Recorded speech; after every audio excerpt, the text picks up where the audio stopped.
Hi, friends. It's Dr. Mary Gardner with Lap of Love. And today I have a special guest to talk with us about a topic very near and dear to my heart, which is geriatric onset laryngeal paralysis and polyneuropathy, which is a big mouthful. And so that's why we like to shorten it and just say GOLPP. And I've done a Facebook Live on this myself, where it was just me. And I decided that this time around, I'm going to bring on a super duper expert who is joining us today, Dr. Bryden Stanley. Welcome. Hello. Nice to hear you all. I love it. Yes, we're going to be seeing more and more people. And when you come in the room, please chat to where you're from so we can see how far we're reaching. And look, there are a lot of initials after your name, Dr. Stanley. I have it popped up there. And I know that you're a boarded surgeon. And for those that don't understand, when we go through veterinary school, it's a couple of years. We've got Portland, Texas joining us. And then, so you did extra work on top to become a boarded surgeon. How many years is that? So typically after you graduate as a veterinarian, if you want to specialize, you'll do an internship where you rotate through a whole lot of different types of disciplines, and that can be 1 or 2 years. And then you start it's quite competitive to get in. In fact, it's even more competitive nowadays. You start a 3-year residency program where you can actually concurrently do an additional degree if you want. And then after that, that's an intensive program of training in that discipline. And for me, it was in surgery of small animals. And after that, you take this 3-day, it used to be a 3-day examination for to become a specialist. And so that's basically, and that's when you're just starting, then you start really learning. Yeah, then you start really learning. Yeah. Then you're and so do you prefer soft tissue or orthopedic or both? I only do soft tissue. Only do soft tissue. I mostly do upper airway and wounds and skin flaps, but I do quite a lot of abdominal and thoracic stuff as well. I know. A lot Listen, of reconstructive surgery. I watched a video of you where you were talking about skin and wound repair, and I loved that when I was at university too. We had a really large burn victim, and we were doing sugar bandaging and skin grafts. It was just so amazing and fun to watch it kind of grow together. But I don't want to keep everybody waiting, because today we have a very important topic to discuss. And I was telling you before we popped on, as an end-of-life care doctor myself, I would help. Our number one breed that we help with end of life is actually Labradors. We do see the majority of our cases are Labradors, and so many have mobility issues from arthritis or other reasons. But so often, also, I found that they had this laryngeal paralysis disease, and so I learned myself so much more about it just because of that. Look, we got people from Texas and New Jersey. Hello, everybody, and also my own dog. So just to tell everybody, I had my Doberman. I have to show off because he's super handsome, if you can see him. So my red Doberman named Duncan, when he was 10, he started to do this clearing of his throat. Now, Dr. Stanley, can you do the clearing throat sound? That was it. So, and I'm like, what is he doing? And so I brought him to the cardiologist to do a workup because I was concerned about his heart, which is a big problem in Dobermans. Turned out, though, that he had this laryngeal paralysis. So, Dr. Stanley, can you explain to us what this is and why are you so interested in it? Absolutely. So, for years and years, we used to call this disease LAPA or just laryngeal paralysis. And in fact, for a long time, it was called idiopathic laryngeal paralysis. Mm-hmm. And then we did a study a few years ago because we knew that the main complication from this surgery to open up the airway was aspiration pneumonia. And we always attribute it to the fact that we're opening up the airway. But I was looking at some old anatomy texts and realized that the nerve that innervates the larynx, there's a very similar nerve that comes up and innervates the esophagus. And so I started a study where we followed out normal dogs of an old age and dogs with LAPA or laryngeal paralysis. So they were age and breed matched. We followed both groups of dogs out for a year after we did the surgery on the affected group. And we followed them out every 3 months, looking at their esophageal function. So it's how their swallowing function. And at that time that we followed them out, we also did, complete examinations on them. And so what we were looking for was if the dogs that had laryngeal paralysis also had some swallowing issues compared to the group that weren't affected, that were the same age. And we found some really interesting things, some of which we didn't expect. The first thing we found was, first of all, they did indeed have swallowing dysfunction. So the dogs that have got laryngeal paralysis also have, they don't always have mega esophagus. In fact, they very rarely have mega esophagus, but they do have a degree of swallowing dysfunction just in the upper part of their esophagus. So that was an important finding.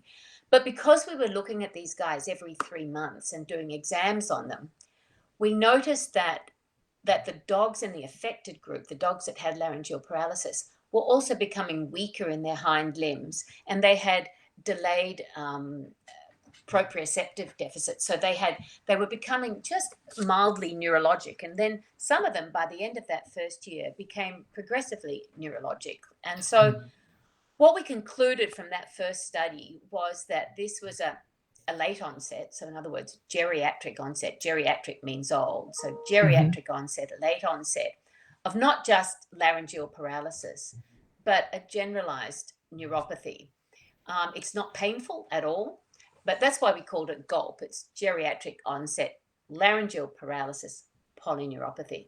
And so they, first of all, they start with sort of a little bit of swallowing, that sort of throat clearing problems. And then the laryngeal paralysis, which is, it starts off on the left and then goes to the right, and it's always I didn't know that. Yeah, always starts on the left. Yeah, the nerve's slightly longer. Is it longer? That's why. Right. Okay. I remember that. And so they have this, what we call stridorous breathing, and it can actually be so bad in many dogs that when they breathe in, they collapse their larynx down on themselves, the vocal folds and certain processes in the larynx, and they can asphyxiate. So this was really interesting. We found a number of, and it was a really, really in-depth study. We tested them eating on kibble and on soft food and on water, or liquid. Yes.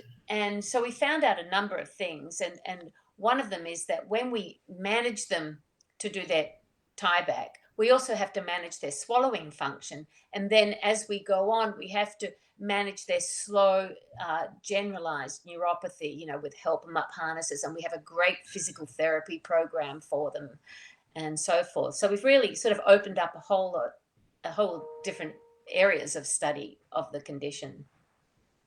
Yes, and I do need to give a shout out to Help 'em Up Harness, and I did a Facebook Live with the maker of Help 'em Up Harness, because that to me has been a lifesaver in 2 of my dogs, my Duncan and then my most recent Sam, who had spinal lymphoma.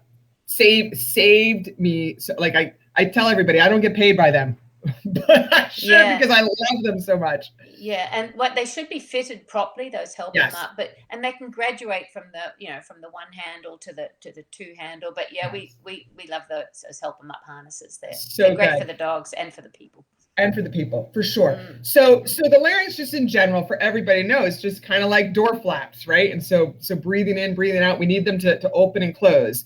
So there are, since it is geriatric onset, the pets are older usually that have this disease. So when you're considering surgical options, can we talk about the different surgical options? Because I'm most common with the tie back, and that is when my boy Duncan, when he got it, he was 10 and a half, and he started to have that stridor, that breathing difficulty, not where it was an emergency. I think I probably could have even waited longer.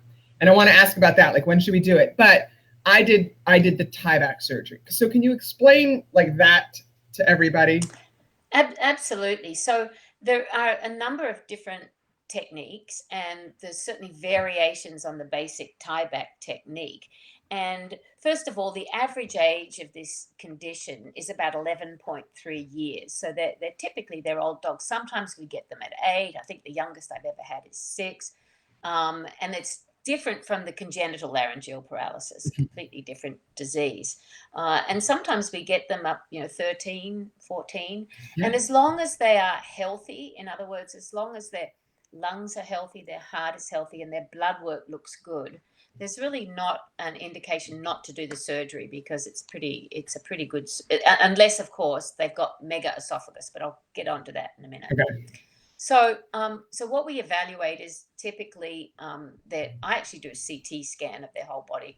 Sometimes they have splenic masses and things, but their general health, as long as that's okay, then I try to work out how frequently they regurgitate or how frequently they throat clear. And now what I'm doing is I'm putting all of my patients for a couple of weeks before surgery, I put them on omeprazole and cisapride. And omeprazole is a proton pump inhibitor that will, and there are probably other drugs. Dr. Robertson will probably can suggest other drugs as well. But that's one that will, make the stomach contents less acid. And then cisapride is what we call a prokinetic agent. In other words, it keeps everything moving in the same direction so that they're less likely to regurgitate. Or even reflux from their stomach into their esophagus. And then we booked them in for surgery. And the different types of surgery, first of all, if these are the two flaps of the larynx as you're looking into it, normally when a dog breathes in, if he's not paralyzed, they goes like that when they breathe in, and then it relaxes. That when they breathe in, and then it relaxes. And if they're running around the backyard and they're running around at full speed, then it's just open when they're in and out. Oh, when interesting. When they're paralyzed, what happens is that they can't open it up and they can't shut it either. So when a normal dog is swallowing, it goes like that too, so that all the food goes into the esophagus and not into the larynx. So when they're paralyzed, it just sits like this. And they can't shut it when they're swallowing, but they do have their epiglottis, which helps cover over that. But they can't shut it, and they can't open it up when they're breathing in. So what happens? They're flaccidly paralyzed. When they breathe in, they sort of suck it together like curtains when the breeze is going out through a window. It's like curtains through a window. They suck it together and relax, and that's when they can asphyxiate. So what we do is we go in and we tie just one side back. It's usually the left side, but it can be the right side. It doesn't matter.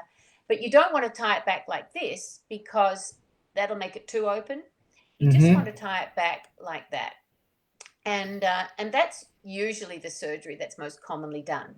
There is another surgery that I do, which opens up just the bottom of it, not the top of it. I can't do that with my hands so well. And I do that for dogs that have really bad esophageal dysfunction, and that's through a ventral laryngotomy. It doesn't give them as big an airway, but it's a little safer as far as aspiration pneumonia goes. But what we found in the literature, the percentage of aspiration pneumonia has been up to 24%. What we run at now is about 8%. And that's because we're not doing the tie back really dramatically. And also we're putting them on these agents that promote, esophageal emptying or gastric emptying, everything moving in the right direction away from the esophagus and the larynx. And so we have about 8%, and most cases of aspiration pneumonia, and it's all about teaching the owners what the first signs of aspiration pneumonia is what they are. And they are lethargy. In other words, the animal's dumpy, and they go off their feed. And with a Labrador, you notice that they go off their feed. And so they become inappetent. And then they run a fever. And a lot of my owners, I'll get them to get a thermometer and dedicated for the dog, because at my house I could never remember which thermometer was for whom, so my children never let me take their temperature, so because they don't know where that thermometer had been. So a dedicated thermometer, and if they have those three things, we go to their local vet, their normal veterinarian, get some chest x-rays, put them on antibiotics, a bit of coupage, and they're fine. Okay. Every now and then you'll get a massive aspiration event, which will be fatal, but it's very rare. Right. So you were saying then, so like for my guy Duncan, right? Some people said I did it too soon. I should have waited. And for me, I just didn't want to see him get worse, and he wasn't regurgitating too much. Like I think I probably did it sooner than anybody else. Yeah, there are pros and cons. First of all, with me, it depends on the time of year. So if we're coming into summer, I recommend, even if they're only on, even if they've still got a little, what happens first is the left side goes completely. And then on the right side, you'll start to see these fasciculations. That's what he had.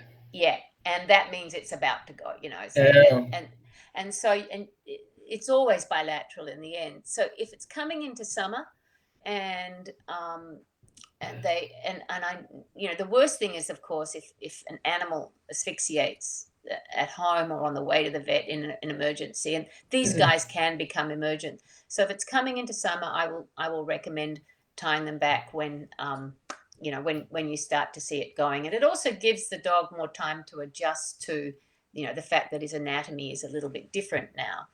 Right. But if we're going into winter and it's just starting to go on one side, I say let's reevaluate him in a few months' time, maybe in the spring, and read up as much as you can. I give them some handouts. I have actually quite a few handouts that I can make available to you if you like. That would be fantastic, because I know we have a lot of people are watching with this. So how old has been the oldest dog that you've done a tieback on? 20. No. What kind? I love it. It was a Labrador called Charlotte. No. Yeah. Man, this is amazing. I love that. Oh, what was his name? Charlotte, her name. Her name. Oh my gosh, that's lovely. See, that's where I think a lot of people get a little concerned, is at the age. And Dr. Sheila Robertson and I did a Facebook Live a couple of months ago on how is my dog too old for anesthesia? And probably the most viewed video that I've done so far. And I like you say, if everything else is okay, then is this a very intense surgery? And I know mechanically it's a little tough. I could never do this. This needs somebody with a lot of letters and specialty after their name. I like, there might be GPs that are comfortable. What do you think? No, so I would recommend that you get a board certified surgeon to do it. The normal tieback, it's done a lot by feel. You have to know the anatomy inside out. Yeah. Now, I can see that in some of the comments here, people are talking, Danny is talking about the Bvaep surgery, and that is the ventral laryngotomy that I'm talking about. That is more complicated. I know Ken Sabnaga does them. I do them. There's a few people that do them. And I just want to point out that with the tieback surgery, I still allow swimming. We've done a study which has shown there's no increase in the incidence of aspiration pneumonia after tieback. The only thing is that they mustn't dive below the water. And in fact, swimming and wading so I don't want them to dive for objects in the water. Okay. But they can go swimming and wading, which is wonderful physical therapy for their polyneuropathy. Yes. And in fact, it's part of the physical therapy protocols that we recommend afterwards. But I do recommend that we have that you get a board certified surgeon to do this procedure. Yeah, this is special stuff, right? And so it's worth it. And I had Dr. Diane in Southern California. She did my boy's surgery, and I'm Who was that? Who was it? Diane Craig. Oh, okay, yeah, good. Yeah, good. And so she's in Southern California. So shout out to that whole team, because I was the worst patient mom. I was he did aspirate actually after he vomited after surgery and just wasn't feeling well. And so he aspirated a little bit of that, but he recovered like a champ, and they sent me pictures. They were wonderful. And I'm going to get to food in a second also, but he did end up developing maybe a year or so, 2 years maybe later, the polyneuropathy. And it was a toe drag that I first recognized. So a little knuckle of one toe, and it was in the sand. I was like, what's that? Or you might hear it, right? So if people hear it on the cement, they can hear it, a little, what's that toe drag? And then it got worse. He would just collapse almost. And I think if we have that degree of polyneuropathy where it's already that they're collapsing and they're dealing with massive mobility issues, do you think it's wise to do the surgery, or it's kind of like we're dealing with that? We very rarely see that because the laryngeal paralysis precedes the neuropathy. Well, they can, I think about 20, just below a third, about 29% of dogs will have evidence of the neuropathy at the time of their laryngeal paralysis, but it's very mild, and it seems to lag behind the laryngeal paralysis. So That's right. Yeah. yeah, I mean, Yeah. obviously, if an animal has mega esophagus or is not ambulatory, then they're not going to be good candidates for tieback. Right. So let's talk about the mega esophagus, because that's something that I hear a lot about. And so, so can you just explain what big old esophagus means, and why is it associated with this, or not, or what? So what we have is we have 5 grades of esophageal dysfunction. So we have the fact that, first of all, it might just be normally when a bolus of food goes into the esophagus, it goes very quickly, amazingly quickly, down the esophagus into the stomach. A grade 1 is when it just goes more slowly. Okay. A grade 2 is when it goes more slowly, and it might stop for a little bit, but there's no retrograde movement. It's like when I take my vitamins. Like they feel like they stop along the way. I'm just saying. Yeah, probably. And then a grade 3 is when it goes slowly, and there might be a little bit of retrograde movement as it's going down. A grade 4 is when it's just all over the place. There's not really a good synchronous movement, but eventually it goes down. And then a grade 5, we actually don't do a swallowing study on the grade 5s. The grade 5, it means they've got a mega esophagus, just one big esophagus that is not very motile at all. So that's why we give them, we do a whole lot of things to help feeding post-operatively. The first thing we do is that when we've done our esophograms or our swallowing studies, we found that feeding large kibble is better than canned food, is better than water. So large kibble, and we used to say, don't let them gulp their food, but actually, sorry about the pun there, but actually it's really good if they eat their food quickly, because that stretches the esophagus, a big bolus, and that initiates a contractile wave. So it's great if they eat their food quickly. Large kibble. What's really important is to not let them drink a lot of water at once. So you know how labs, they go outside, they come back in, they either go to the water bowl or the toilet, and they lap for 30 minutes. You can't let them do that. You can't withhold water from them, but you just have to give it to them in intermittent periods during the day, rather than let them lap a whole lot at once, because that will make them regurgitate. And there's wonderful bowls, the slow bowls, that have like things in them to let them not like lick so fast. Yeah, and they're for eating. Yeah, but we want them to eat quickly, but we don't want them to drink a lot at once. So no gorging themselves on water. So that's really important. Now, what about raising the bowl? Sorry to interrupt. So then we did a study, and we had the bowl on the ground, and so we did a swallowing study. So we're doing fluoroscopy. It's like a moving X-ray. We're looking at the food going down the esophagus. We had the bowl on the ground, we had the bowl at shoulder height, and then we had the bowl at an inclined plane. And and we looked at esophageal transit time, how long it took for the food to go down the esophagus, and also the amount of esophageal reflux. In other words, when it goes from the esophagus back into from the stomach back into the esophagus. And we found, first of all, there was no difference between eating on the ground and eating at shoulder height. Okay, no difference in esophageal transit time or reflux. When they ate at an inclined plane, it was really, it was a little bit better, but it was only better in about 50% of the dogs, and the rest were better on the ground. So I think it's and there was no difference in esophageal reflux. So what I do, I used to say to people, elevated feed, inclined plane feeding, like, on the stairs, so that they're almost upright when they're eating. But now I just say to owners, work out your best time. Shoulder probably isn't the best. Shoulder height probably doesn't make any difference, but either feed them on the ground, and then feed them when they're sitting down, and you're feeding and holding their bowl so that their head is higher than their stomach. I got it. And work out which is the best for them, because it seems like it's more of an individual thing. Yeah. So Dr. Craig, she said, just feed on the ground. And so many people said, elevate their bowl a little bit. And so she's like, no, feed on the ground and big old kibbles. And my boy had zero problems with that. Now he drank like a water buffalo. I have videos of him just naturally, he would stick his schnoz in the bowl and suck it up like a lab. And it was just like, and then he would lift it up and just drool it all. And I was nervous about that. And so I got this bowl that had some things in it to slow it had a thing that floated so that way he didn't suck it up so fast. And that helped. Right. But so now because we got some great questions coming up, but let me just ask you about, I know. We're going to ask this. So what about though the polyneuropathy and the exercising, and like when should we start that? What are some good advice?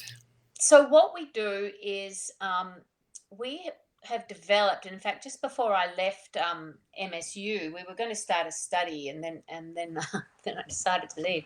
But we what we found that has really helped, because we're going to do a study with acupuncture, because a lot of clients have told me that acupuncture really helps, and I'd like to, I wanted to validate that or not, or to find out what was the story, but we never got that done. But what we have found out is that that a physical therapy program really helps, and Dr. Sarah Schull at Michigan State University worked this out with us, and she's been really good at working with the GOLPP dogs, and she does all the rehab and the physical therapy. And we look at several things. We look at strength training, we look at balancing, and then we look at we look at balancing and awareness of where their limbs are in space, because what they lose, if I shut my eyes and I put my hand up there, I know my hand is up there because I have a whole lot of receptors in my muscles that tell me where my hand is, and I know it's right there. But those receptors are the first to go in GOLPP dogs. So when they're not quite sure where their limbs are, and so we do exercises like cavalettis. So they actually have to look where they're placing their limbs, and we usually have a treat at the other end, so if they're not trained agility dogs, which many of them aren't. And so we have underwater treadmill for strength. We have sit to stands. We have we do side steps and back steps. We do cavalettis. A lot of sort of transition from hind leg weight to front leg weight, and then slow walks, again for getting moving, because a lot of these dogs have got a bit of arthritis as well. Yeah, I did it all. I even did acupuncture with Dunk. We had somebody come once a week. I said, you know what, I'm going to do it all. A little bit of acupuncture, a little bit of prayer. Nobody's disproven that yet. I'd love to know. I'd love to know if it works. I would love to know too, because I was lucky enough to have somebody that could come to the home and do that. But I had Cavaletti, like I built my own in the back so I could, do it with him and whatnot. So that was great. And so, with my boy Duncan, he actually ended up, I made him an angel because of heart disease, heart failure. So it was not his laryngeal paralysis. So I am so glad I did the surgery. Yeah. And I know so many people are nervous. I want to hit some of these questions. What were you going to say? I was just going to say that, it's these dogs, these 11, 12-year-old, often Labradors, but whatever, they're members of the family. And, often the kids come in, it's a big family thing to come in. And if the dog is otherwise completely healthy, it's just difficult to condemn a dog just on the basis that, he can't breathe. And when they do so well, typically after surgery. Yes. Now, I know somebody did ask, since we're on this topic right now, if somebody can't do surgery, whether they're not near a surgeon or they can't afford it, or there's other problems, right, going on with the pet. Are there any medical options to do besides the cisapride or the omeprazole?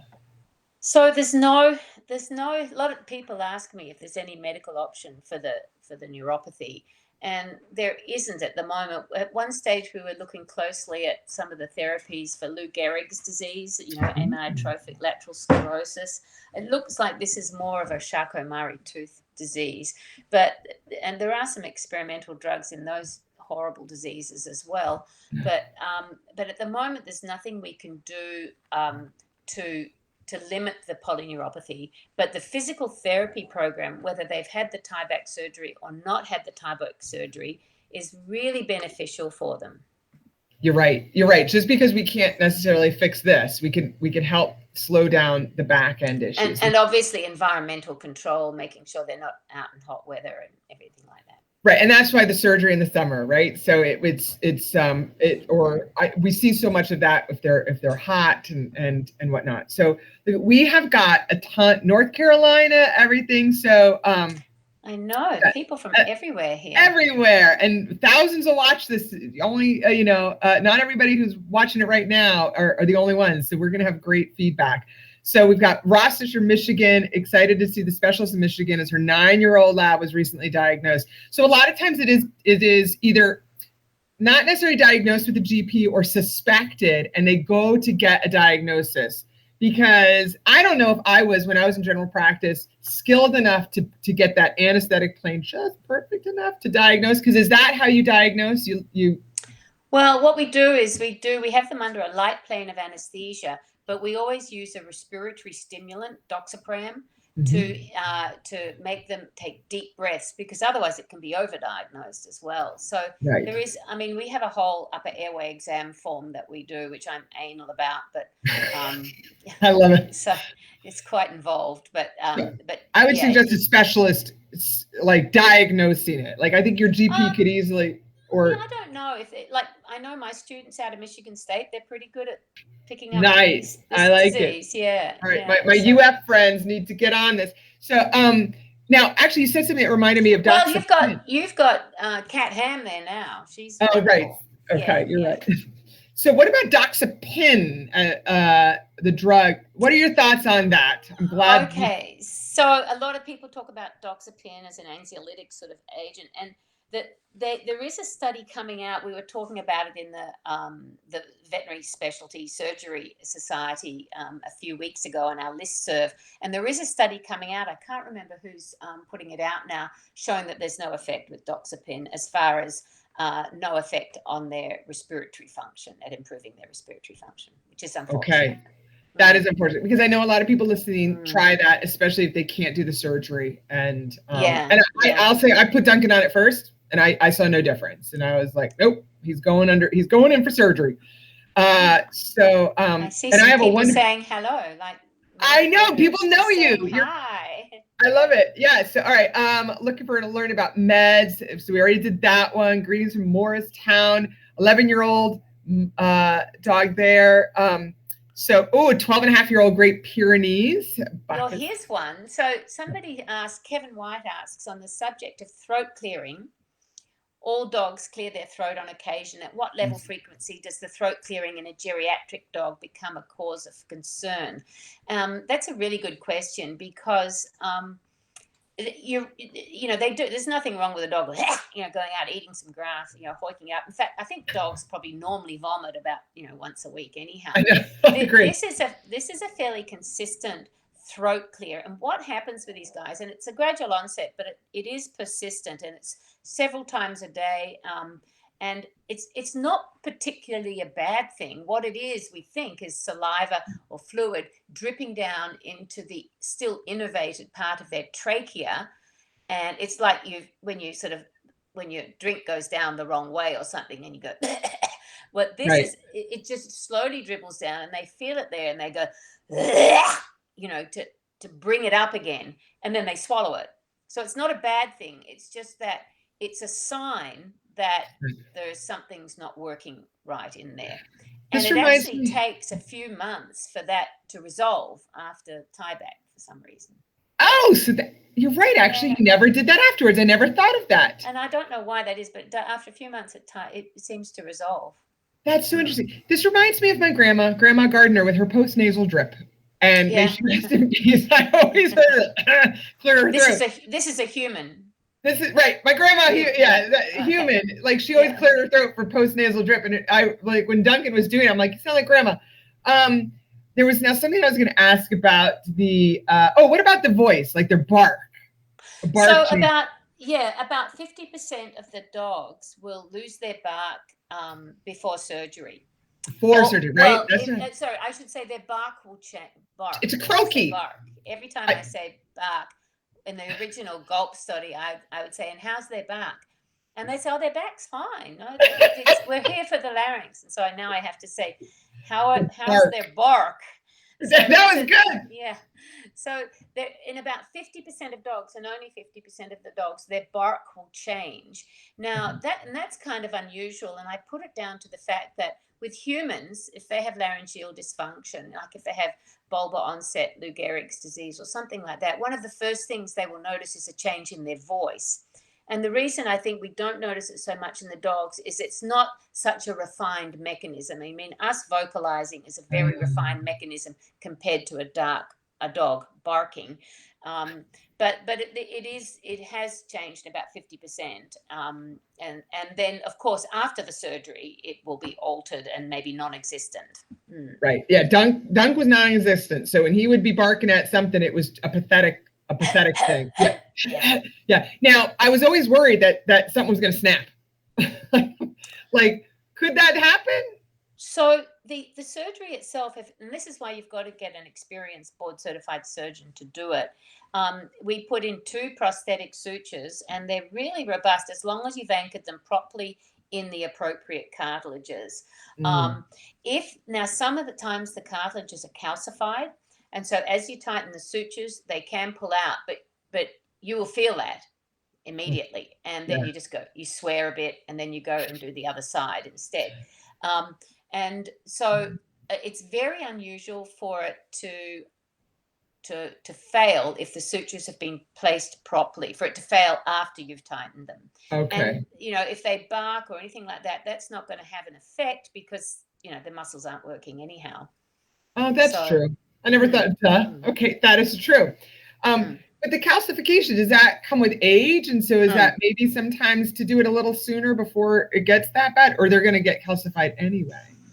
Well, that's an interesting question. I think with the type of needle I use, which is an MO6 needle, specifically because of these calcified cartilages, in most old dogs, they're calcified, but sometimes they're really calcified. So I use a specific needle that really sort of glides through the calcified cartilages very well, and it's all about tension. You just don't want to put too much tension on those when you're tightening them. But I don't know if doing it earlier. I guess if you could do it before they got calcified, sure. Okay, that's me overthinking my GP brain. So I want to say, so Susan's from South Jersey. I lived in Vineland for a little bit. Got to do a shout out there, and I think we covered her questions. I'm just gonna look at both my Pomeranians. So what's the biggest dog you've done surgery on? Newfoundland, probably. Yeah, Newfies. Newfies get this disease in a very similar fashion to Labradors because they're ancestrally related. There used to be the Greater Newfoundland and the Lesser Newfoundland, and the Lesser Newfoundland then became the Labrador, and the Greater Newfoundland became the Newfoundland that we know today. I had no idea. Yeah, because we've done some genetic work on both the Labradors and the Newfies as well. No idea. I've learned so much right now. But this question about the POMs, this is probably a completely separate condition. I'd be thinking more about either epiglottic retroversion or pharyngeal collapse, or maybe tracheal collapse with the POMs.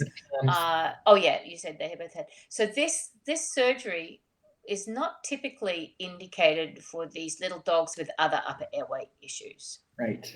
Yes. Okay. There are other procedures we can do, but this isn't typically one of them. Helen, good luck. Her girl goes in tomorrow, so I'm sure everything's gonna be fine. And keep us posted. Oh, here's a great one. Moira says, Moira, I want to make sure I pronounce that correctly. A dog with Cushing's a candidate. Absolutely. I was going to say yeah. If it's controlled, yeah. And I mean, even if it's not controlled sometimes. The only thing that we worry about is, of course, coagulopathic problems.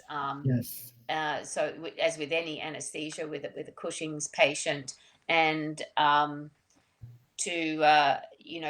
healing, of course, so you'd want them to be controlled if possible, because with high level of corticosteroids, they will take longer to heal and may be more susceptible to infection. But yeah, I mean, that's pretty straightforward. Many are Cushing. Yes, many a cushioning. Yes, my boy Duncan, he had he couldn't, his platelets were bad, so he as a normal Doberman thing. Yeah. So Mintaka asked, where's the best way to find a surgeon? And we put in a link already. I've got little helpers behind the scenes, so we put in a link to find a good surgeon. And then hello from Massachusetts. I found the support group for owners for one of it was so helpful. So sadly, the neuropathy has done a number on her 14-year-old border collie. It's not just in her rear end, but also the front has been the biggest issues. So can it also go to the front legs too, this neuropathy? It does. It does. Eventually it goes to the front legs, and eventually it'll get, if one of my most dedicated owners, they went through, all the help them up harnesses, and that at the end of the study, they will often donate their body so we can do histopath on them, and the phrenic nerves and the diaphragm and the intercostals were affected as well. So it is slowly progressive and will in fact, we've done some EMG and nerve conduction work on these guys, and even at the time of tieback, it's actually in the front legs. It's just not as noticeable. In fact, the nerve conductions are slower in the front than they are in the hind legs. So it just seems to present more as a hind leg problem. I think they're just a bit more sort of, wavy and wiggly in the hind. So people notice things like getting up onto the bed or getting into the car is really a problem. That's where the help 'em up harness is so useful. It's so useful. So Andrew's got her 14-year-old lab Pumpkin getting evaluated for surgery later this month with Dr. Sadak. Sadnaka, yeah, Kenneth, yeah. Oh, all right. She wants his opinion. Go for it, Andrea. I like it. Yeah. No, that's So Lauren's got a dog with nasal cancer as well and splenic nodules. I've considered him not a candidate for surgery. We were talking about, you did the CT to look for splenic issues and things. Yeah. So that's so that's Lauren, isn't it? That's a difficult one, Lauren. So what we do CTs now, because a lot of these old dogs will have early splenic masses or a liver mass or an adrenal mass. And usually we can deal with them, especially the early ones, they're picked up incidentally. And so it's quite good. Sometimes we pick them up really early before they've done any damage. The nasal tumor with your guy is likely going to be the commonest nasal tumor is an adenocarcinoma, which is quite a malignant cancer. So I'd be a little bit concerned about that unless you think he's going to asphyxiate. Right. And if you think he's going to asphyxiate, then it might be worth, getting it. It's certainly, the surgery is an in and out procedure. We can do this. Sorry. It's all right. Well, we didn't touch on this. It isn't a very difficult procedure on them, right? It's not like we're opening their abdomen and blood is going all over. It's no.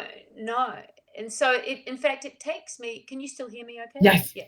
It takes me about 30 minutes to do a tieback, and that's teaching as well with an intern or resident. So we're in and out very quickly, and we'll often send them home the same day now. Get home and okay, I like this. So Kayla's got a dog that hasn't been formally diagnosed, but her GP is suspicious, and she'll be 10 he'll be 10 in June, competing in high-level nose work competition, hiking and walking, swimming frequently. So definitely, yeah, I would maybe that's go okay. I've had a number of agility dogs. They tend to retire after the surgery, but I still let them swim. I just don't like them diving, But most agility dogs that I've done, and often it's sort of Australian Shepherds and Border Collies and things, but they retire after the tieback. Well, they've often retired before the tieback. Like the geriatric, right? Like, maybe a little fun in the backyard, but let's not go too crazy, right? Like, let's give them some time. So what about stem cell? Danny has asked, any studies on stem cell usage for GOLPP? Not that I'm aware of, no. Yeah, okay, good. A little bit, so we've been talking a lot about large breed. Labs, obviously, Newfies, my Doberman. What about small dogs? Do we know a percentage of how much it's affected? This guy's a little Chihuahua or mini poodle. So no, we don't see it in Chihuahuas. We do see it. Probably the smallest dog that we see it regularly in is a Brittany Spaniel.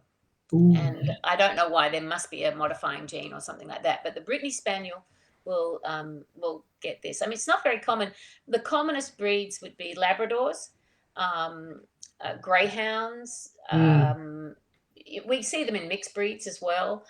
Newfoundlands, Australian Shepherds, sometimes German Shepherds, occasionally Borzois, and Brittany's and things like that. So, but Labradors, or in our first study, Labradors represented 70% of the cases. 70%. Wow, that's a lot. Okay.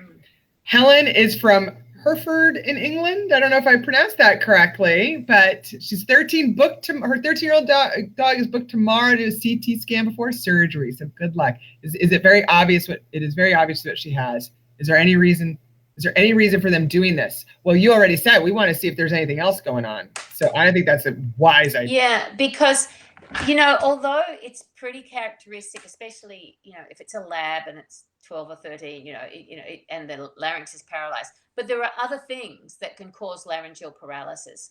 And so, like for example, a thyroid tumor, the thyroids, run right along the recurrent laryngeal nerve, and I've seen a number of times the thyroid tumor is causing laryngeal paralysis. And so it's a slightly different, it's a more spastic paralysis, which reasons I won't go into. It's just a different, there's one nerve that innervates another part of the larynx. So it's a different type of paralysis, but people won't pick it up. And so, you've got to rule out thyroid tumor. You've got to rule out any tumor from where this nerve comes off in the chest. So it could have a tumor in its chest that's affecting the recurrent laryngeal nerve as well. So it's absolutely, and CT is by far the best imaging modality we have for this region. We're not looking inside the brain for MRI, and it's much better than radiographs. It's much better than ultrasound.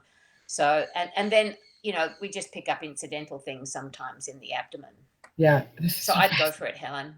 Go for it, Helen. I like it. So Kelly, 13-year-old Labradoodle with a history of IMHA at age 9. She has splenomegaly, sluggish gallbladder, hind end weakness, scared to do the tieback, otherwise healthy, full of life still. Any recommendations for her? And thank you for this video. So I think, if her blood work's looking good, looks like you've already had her abdomen worked up. And as long as there's nothing, if she has been diagnosed with laryngeal paralysis and it's an accurate diagnosis, there's and she's clinically affected, she actually has trouble, she has stridorous breathing, I would recommend the surgery.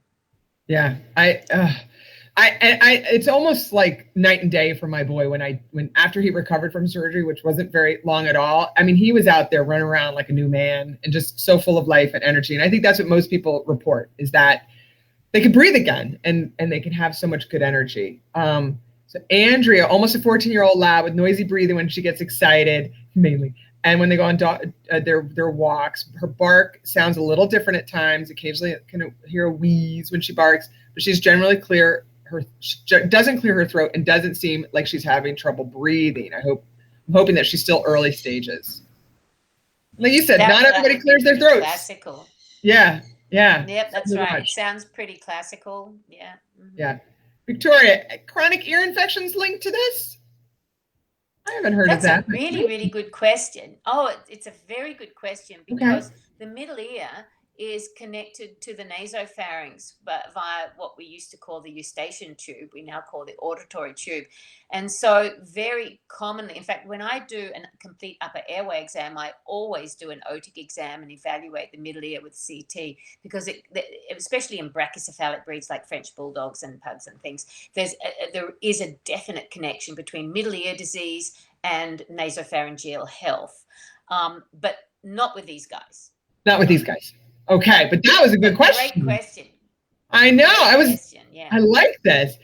Ooh, can tie out with a collar or a chain contribute or exacerbate this?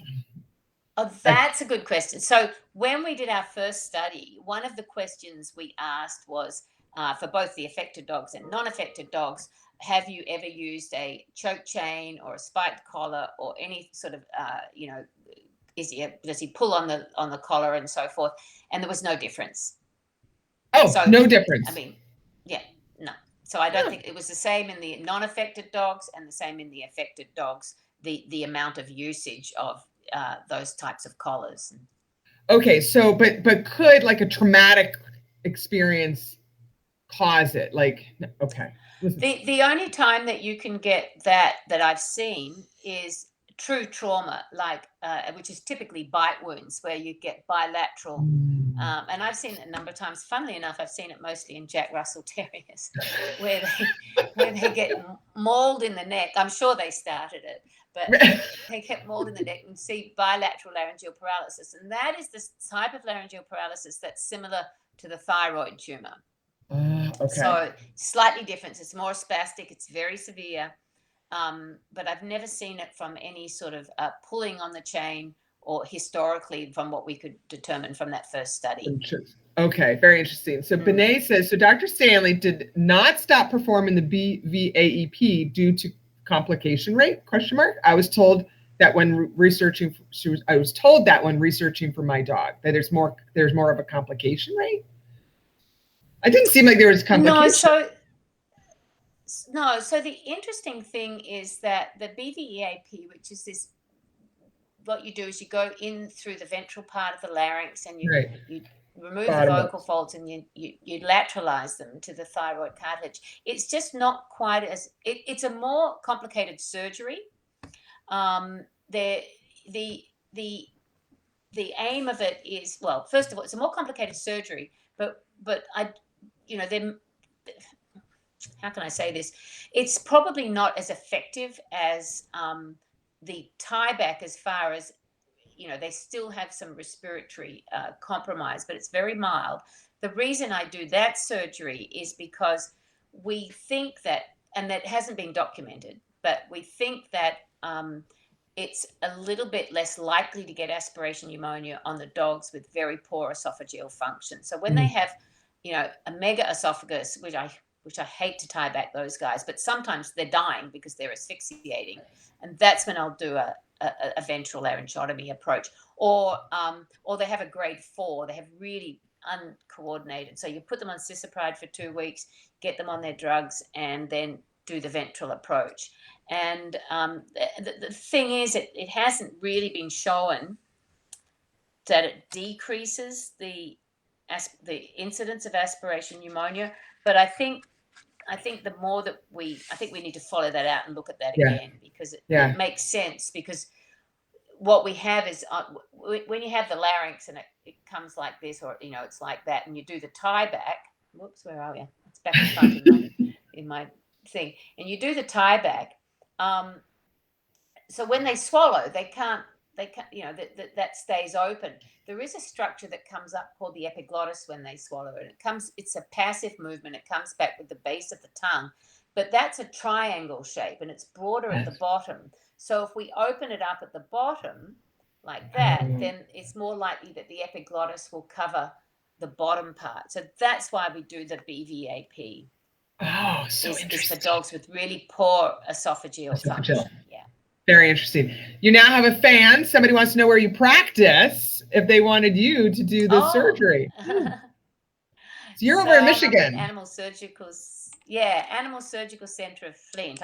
I've retired from Michigan State University, and I'm working in Flint, which everybody knows about, of course, because of the lead. So bring your own water, and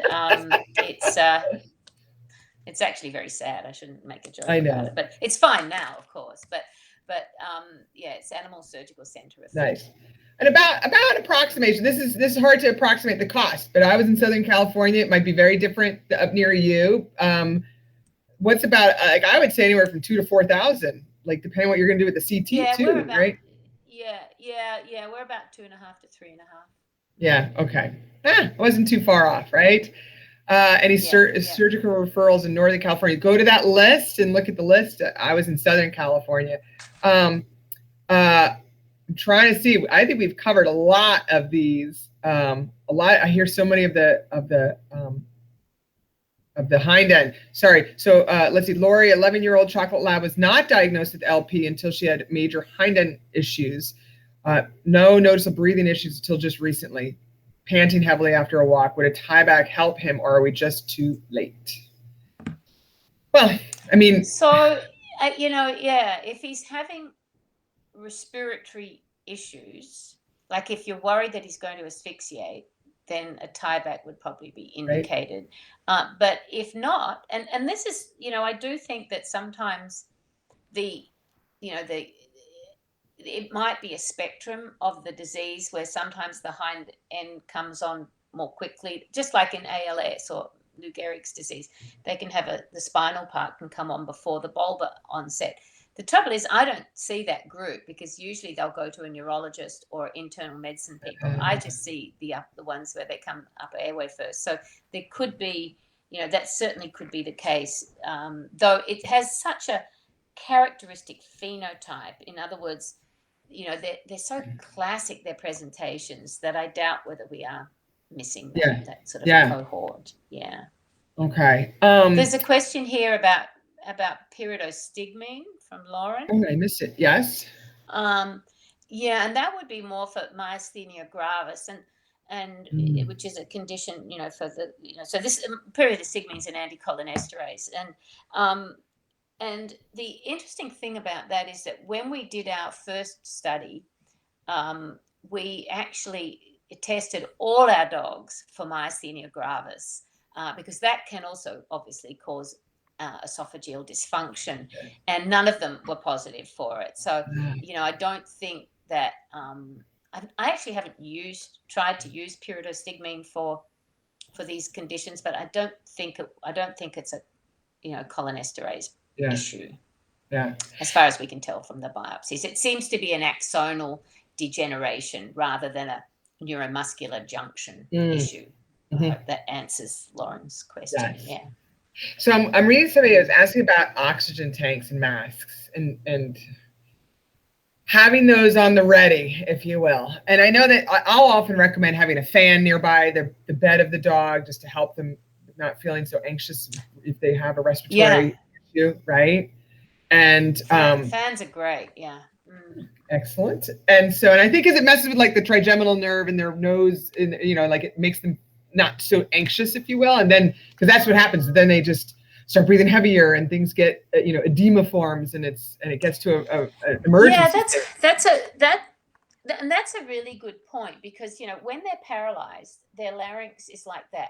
And so they can move enough air in and out to breathe as long as they're not air hungry, It's once they start going that they suck it in and close it. If they are breathing sort of just slowly, Dusty, in and out, then that just stays. They've got enough airway. So the best drug that we use is a deep sedative. I will heavily sedate them, acepromazine. Yep. Because about 20% of the dogs that come in for a routine appointment will decompensate. And so typically I sedate them and cut them the next day. Or if not, then I'll go straight to surgery. But it's really sedation really, really helps these. But then if you're going to do that chronically instead of doing surgery, then you're just going to have a heavily sedated dog all the time, which is not a great quality of life. No, I know. And I mean, having oxygen, right, for an emergency situation is good, but I just hate to to be the backup all the time. I get nervous about that. I think. And absolutely, even if they do have oxygen, and flow by oxygen is of limited usefulness. I'm sure it's better than nothing, or even an oxygen cage. But if they're physically obstructing their airway, even if it's 100% oxygen, they're not going to get anything down there, because their larynx is closing.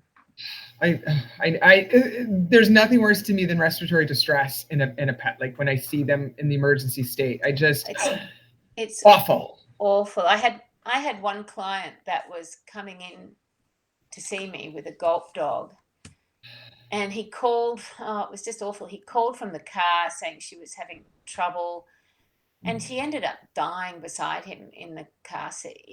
It was just.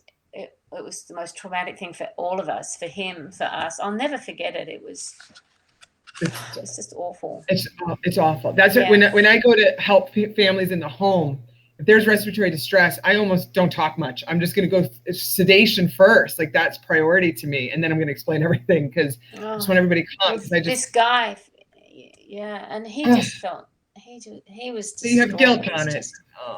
Just awful. Yeah. By the way, this is the best info on GOLPP Sam has ever heard. So, and you are my longest, but because I could just talk to you forever about this, and everybody is so appreciative of this. And I don't want to take too much of your time. There's been so many great comments. Is there? Should I send you these? Go ahead. Oh no! What were you going to just say? Should I send you these documents that I have? Yes! You can post them? Yes, okay. I will I'll send them to you afterwards. Please do. I'll post them for everybody. Everybody knows that GOLPP is just having to deal with this myself. It's been one of my I don't want to say heart diseases, but it's like my heart. It's my passion because we see so much of it, and it's a big community. I never realized it myself. Yeah. And I don't think I noticed it in general practice as much as I did until I started, with Lap of Love, and we just see so many geriatric pets, and dealing, being a part of the Facebook group. So there's a wonderful Facebook group that I know a lot of you are already members of, and we'll post that as well, and all that information. I feel like there was something else I was going to ask her because I could just talk to you forever on this. Is there any for research or place that, a donation to a cause that's looking into this? Because I just feel like that it could do so much more work and the efforts that you've put into this. Is there any? Well, I don't have any more funded studies at the moment, but ACVS is always a good. The ACVS Foundation is always it's the American College of Veterinary Surgeons, and I'm a regent I'm on the board of regents of ACVS, so I can always keep an eye on the monies that come in there, especially if you say it's for GOLPP research. Yeah. Okay, good. I think that would be amazing, and I think those of us have lost our dogs that have had dealt with it. That it's oh, you know what? I just said dogs. What about kitty cats? Last question. Can't forget the kitty cat. Oh. Yeah, so cats do get it. With cats, we know much less about it. With cats, you've really got to look for another cause, like lymphoma or something else that could be causing the paralysis. But there are times when we see it, they seem to be a little bit younger. In fact, their ages are all over the place. You can do a tie back on them.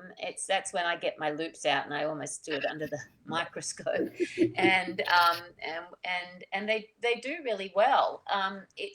I think it's a completely different genetic condition. You don't see the polyneuropathy, but you do see this occasionally. You'll see it's more of a sporadic thing rather than a familial thing, I think. I am going to ask you one more question because this is a great one. So when my boy Duncan, he had his tie back done, and then he had a oral melanoma, and I wanted to have it removed, and I was a little nervous because he's already had the tie back done, and I have a wonderful picture of the anesthesiologist looking down his throat with the tie back. And so, what about follow-up surgeries? Allie asked about a dental afterwards. Yeah, so we get a lot of these questions, so I'm glad that's come up. So obviously these dogs might need dentals or little lumpectomies or melanomas or whatever, might need further procedures. And what I just say to the client is they just need to be intubated carefully, which as Sheila would say, all animals should be intubated carefully. But and then I know she's listening. But I know that.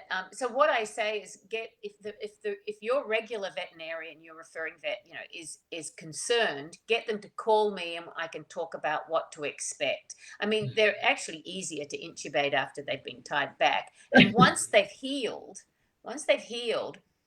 there's nothing really that's going to dislodge that tie back, because not only, even if the sutures fail later on, it's all fibrosed, it's almost not ankylosed, but more almost like an arthrodesis, and it's almost fused, I should say, in that position.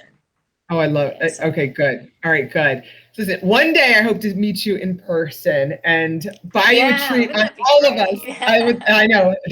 In general, I can't wait to meet people, but to meet you specifically, and I think I'm going to give you a big hug from all of us on this group and those that are watching. This has been so helpful for people, myself, And, thank you so much for all of your hard work for this disease and all the things that you're working on. And I was really blessed to have you on here.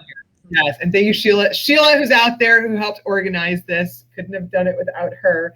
And all those that see you are definitely lucky to have you with taking care of their pets. Well, and so, you. yeah, awesome. Well, thank you so much, Dr. Stanley. I appreciate it. Great. Bye. Okay. Bye.